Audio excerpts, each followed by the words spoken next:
Hey everyone, SweetJohnnyCage here, back with another guide for Final Fantasy VII Rebirth. This time I'm going to show you how to defeat the combo boss fight of Kujata and Pheonix on Gilgamesh Island.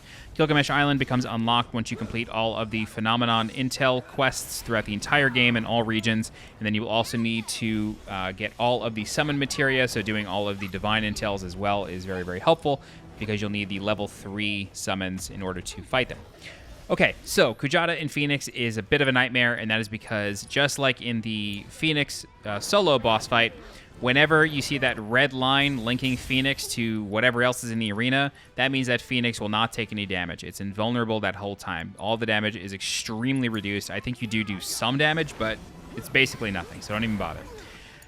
Okay, so what that means is we have to kill Kujata first. But not only do we have to kill Kujata first, we have to kill Kujata a second time after that. And the reason for that is because when we kill Kujata the first time, Pheonix will go to the center of the arena, use Phoenix Flame, and bring Kujata back to life. However, when that happens, there's no more shield link, and so you can then just kill Pheonix and then kill Kujata again. So this is a really long fight. Kujata is a fairly easy boss to deal with. The real nightmare of this fight comes from Pheonix. So if you have an elemental materia, especially if it's maxed out, you want to link it with fire materia and put it on your armor materia slots.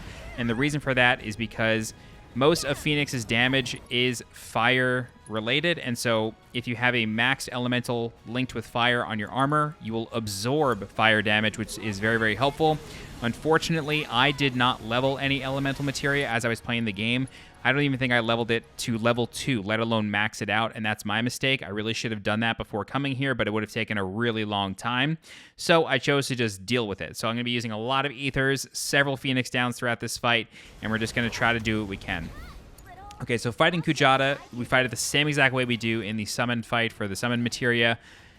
When there is no elemental affinity on Kujata, no elements will affect it, with any sort of bonus. So when there's no elemental effects on it, just use whatever physical damage you have. Try to build that pressure meter. Throughout the fight, the boss will run through runes that it summons or elemental entities that it summons, and then assume that element. So it can either do that with thunder, fire, or ice, and then what you want to do is just use the opposite element to deal bonus damage that whole time. With the boss being stunned here, I'm just doing my best at this point to build synergy and limit breaks. So we're just using as many ATB abilities as we can. I had a feeling that if we stunned one of the bosses, then it would break that link. It does not. So don't bother going after Pheonix at this point. It ain't worth it because all the damage is still going to be reduced. I think that line just might disappear for a couple seconds, but it's pointless. Don't bother with it. Just keep going after Kujata. So, like I said, I'm just trying my best to build synergy because I want to use those synergy abilities to increase levels of limit breaks. Yuffie, for me, is leveled up all the way to having her 3rd limit break, so I spent a lot of points in her skill tree to get to that 3rd limit break because it does an absolute metric ton of damage to everything. So it's really important that we spend time building synergy and building Yuffie's limit break specifically, but building Aerith's limit break is really important as well because Planet's Protection is really helpful in this fight because a lot of the damage Kujata deals to you is physical, so it's still very, very helpful, and Healing Wind, of course, is helpful as well. So we're going to cast Planet's Protection here. We're going to get some help, from her, and then we won't have to worry so much about healing. Now, in each elemental form, Kujata has sort of like a fireball that it can do, and the ice one is especially annoying because it peppers your character with a ton of ice spells. And unless you are also absorbing ice in this fight, that's going to be a bit of a nightmare to deal with. And so what I recommend doing is if you find yourself getting hit by those icicles during that fireball attack or that projectile attack, switch to another character and start working on Kujata with them. This way the AI can sort of take care of that damage. I've noticed that the AI in this game has a better track record of getting perfect blocks than I do. I'm terrible at perfect blocking in this game for some reason. I'm a 3rd strike player, so I really find parry mechanics to be kind of my bread and butter, but in this game I found it really hard. Bodyguard is a really good synergy skill to use for Cloud and Aerith. If you find yourself about to eat a charge, go ahead and just summon Cloud or summon Aerith to use that Bodyguard, and then you should be able to perfect block it and just sort of get away from it. It's really, really helpful. In this second downing of Kujata, you'll notice that we're able to deal a decent amount more damage. I am saving Yuffie's Limit Break specifically because I want to level it again. I don't really want to use it. That said, I didn't realize that Kujata would come back, so I really should have just spent it at this point. Whenever you notice Thunderous Stomp coming, recommend getting as far away from wherever Kujata started because that will deal a ton of damage if it lands. You cannot counter it using Punisher stance, so don't even bother. You have to just get away from it or perfect block it, but Kujata plummets so fast that that's kind of impossible to do. If you can do it, God bless. I wish you all the best, but like I'm not able to do that at all. Okay, so you'll notice here that I used Inexorable End on Yuffie, her level 2 limit. I just figured let's just spend it at this point. Not a huge deal. We'll build up another one because this fight's taken forever. The reason that I chose to use it was because I just wanted to interrupt whatever Kujata was doing and just sort of pin it in the corner there. Now, Kujata is going to ram into this fire elemental and then become fire. However, this one I find okay to deal with. Blazing Horn is not that big of a deal. The projectile moves super slow, but also casting Blizzara on Kujata is really easy in this fight because it actually stays in one place or one general location for a decent amount of time. And Blizzara does take an extra couple seconds to actually come out, but because the boss just stays in one location for a bit, it's quite alright. You're going to get that Blizzara cast off, so don't be afraid to use it on Kujata when it's in that fire stance. Alright, so this is Thunderous Stomp. As you see there, I was trying to block, still did 1400 damage. Not great, but we're going to eliminate Kujata, and then once we do that, Pheonix will then move to the center of the arena and use Rebirth Flame. Now, it's really, really important that when this happens, you cure your party members as quickly as possible. I expected Pheonix to get pressured here because that's what happens in the original boss fight, but Pheonix does not automatically get pressured in this fight when you kill whatever's attached to it. So, once Kujata goes down, Pheonix will then move to the center of the arena and begin using Rebirth Flame. You want to time it so you're basically at full health when Rebirth Flame is going off. That's why I recommend healing up once Kujata is about to go down. If you have any sort of barrier materia, go ahead and use that. It'll help mitigate some of that damage. But this is why United Refocus is really helpful because Aerith is able to build up, or whoever your healer is able to build up a small ATB bar and get a full party-wide heal going as long as you have Cure and Magnify together. Okay, so now that Kujata is back, Rebirth Flame has been used. There's no more shield link between Pheonix and Kujata, so now our job is to just focus on Pheonix as quickly as possible.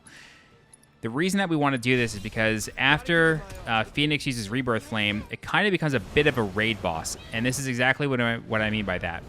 Pheonix will begin to fill the arena with fire wherever you're standing. And so the way to avoid that is to just look for the safe zones. However, because this arena is sand and stone, that's really hard to see. And so my recommendation is just try to get to the edge of the arena, get as far away from Pheonix as possible, but Pheonix does have some abilities that cover literally the entire area, and you just got to stand in between red squares and figure it out that way and just try to avoid the damage that way. It can be really hard.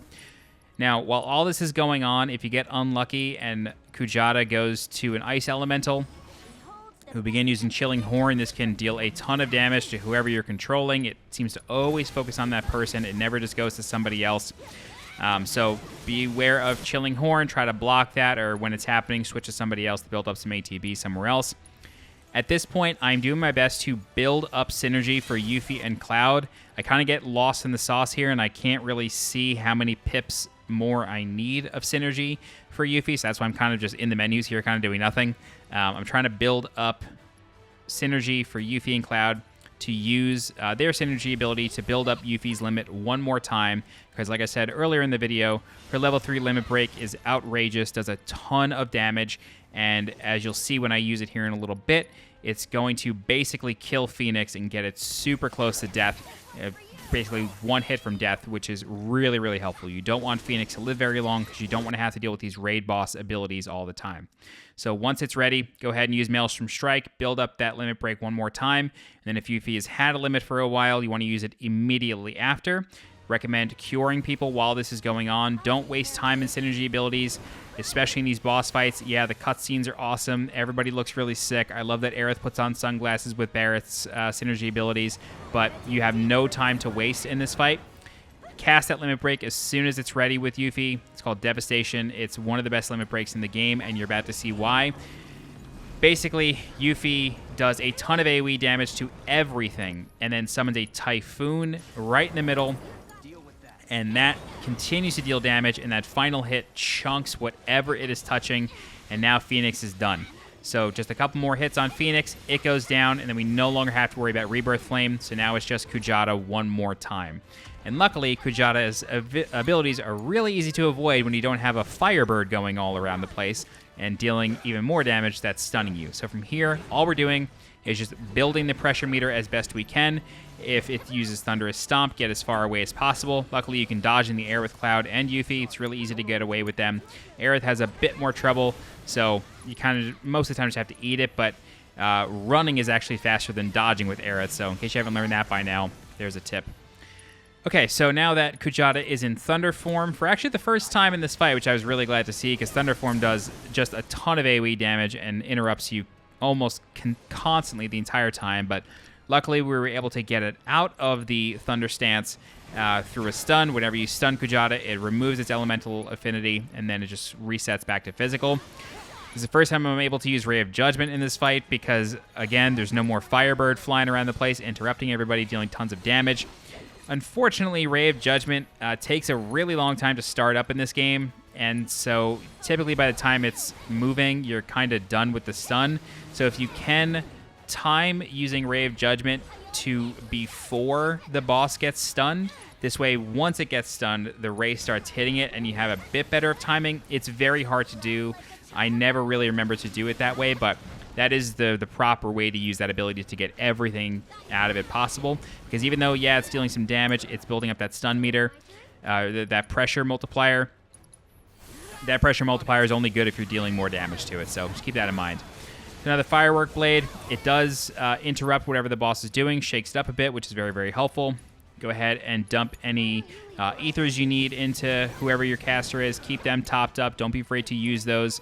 Not exactly sure how easy this fight's going to be on hard mode. Haven't done it yet, but you're in normal mode. Use items as best you can. So Fiery Fallout is a deceptively deadly ability, and you'll notice that the boss sort of shakes like a wet dog, but then all these fireballs are going to begin to fall on the floor, and they can deal damage as that's happening, and they can leave behind burn zones that you do not want to stand in. So at this point, just unleash everything you have into the boss, any limit breaks that you've built, any ATB, just drain the boss as quickly as possible. Keep filling that stun meter.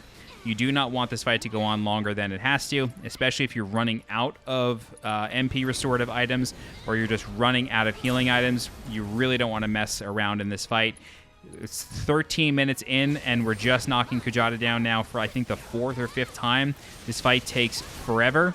And believe me, the next one is no different. But luckily, Yuffie was able to build up another limit break. We used Devastation. Kujata goes down for a second time, and that's the fight. There's only one more shrine left, and that'll be the next video. But that's it. All right, if you have any questions, please feel free to leave a comment. I'll do my best to help you out. If you're looking for more guides for Final Fantasy VII Rebirth, please subscribe to the channel so you get alerted when new videos go live. If you're interested in supporting the channel monetarily, please consider becoming a channel member by clicking the join button below this video. You can also leave a super thanks by clicking the heart icon below this video. Don't forget to join my community Discord. The link for that is in the description below. As always, I'm SweetJohnnyCage. Thank you so much for watching, and I'll see you next time. Bye-bye.